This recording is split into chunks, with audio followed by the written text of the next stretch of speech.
আমরা হিমালয়ের এমন একটি জায়গায় এই মুহূর্তে রয়েছি যেটা অপূর্ব। মানে আমার এই পর্বে হিমালয়ে আসার সবচেয়ে বড় প্রাপ্তি বলবো আমি। প্রস্তরচাই খণ্ডীকরণ কিভাবে হয় এবং কিভাবে ন্যাচারালি এই যে প্রস্তরচাই খণ্ডীকরণের ফলস্বরূপ বিভিন্ন শিলা টুকরো আস্তে আস্তে ঝরে ঝরে এখানে পড়ছে, এই যে ঝরে পড়ছে এবং টাচ করলে ভেঙে পড়বে।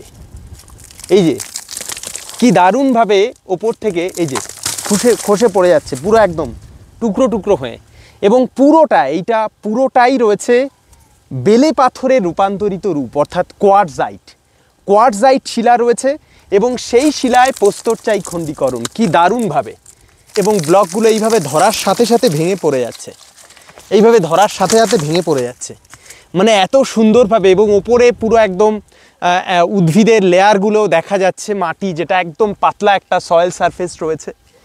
এবং ওভারঅল প্রস্তরচাই খণ্ডীকরণের দৃশ্য যদি কারোর দেখার ইচ্ছে হয়, কি দারুণ, জাস্ট আমি ধরছি ঝরে পড়ে যাচ্ছে এত সুন্দরভাবে। এই পুরো অঞ্চলটা যদি আমরা দেখি পুরো এইরকম দৃশ্য। এবং এখানেও একই রকমভাবে যদি দেখি, এই যে এই জায়গাতে ব্লকগুলো তৈরি হয়েছে।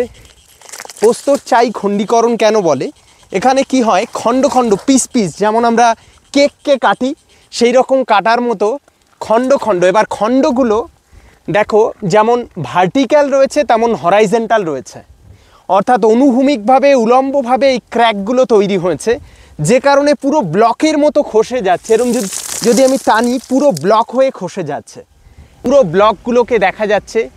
আমি একদম কাছ থেকে ভিডিও করে দেখাচ্ছি কিভাবে ব্লকগুলো আলাদা আলাদাভাবে দেখা সম্ভব।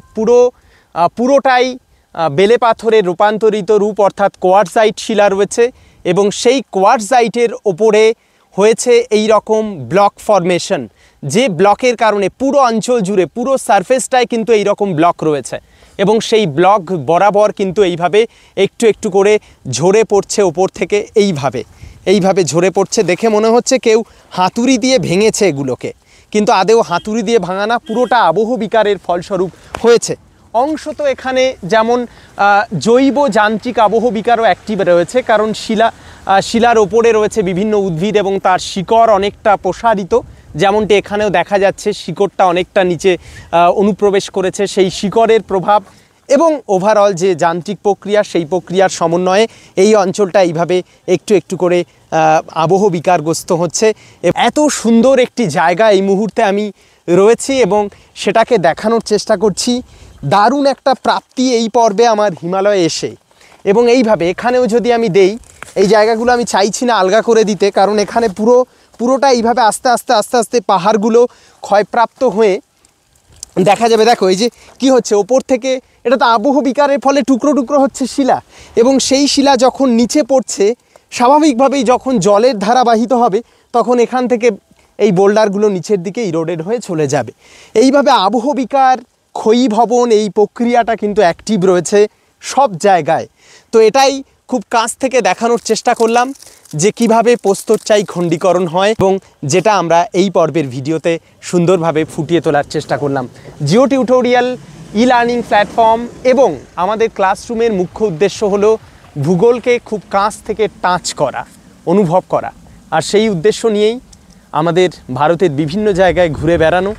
এই ছোট্ট ভিডিও কেমন লাগলো অবশ্যই কমেন্ট সেকশনে জানাবেন। দেখা হচ্ছে এমনই কোনো তথ্যবহুল বিষয় নিয়ে পরবর্তী ভিডিওতে। আমাদের ক্লাসরুমে যেমন এসএলএসটির প্রস্তুতি চলে, তেমনই আমরা ভারতের বিভিন্ন জায়গায় গিয়ে ভূগোলকে অনুভব করার চেষ্টা করি। টাটা।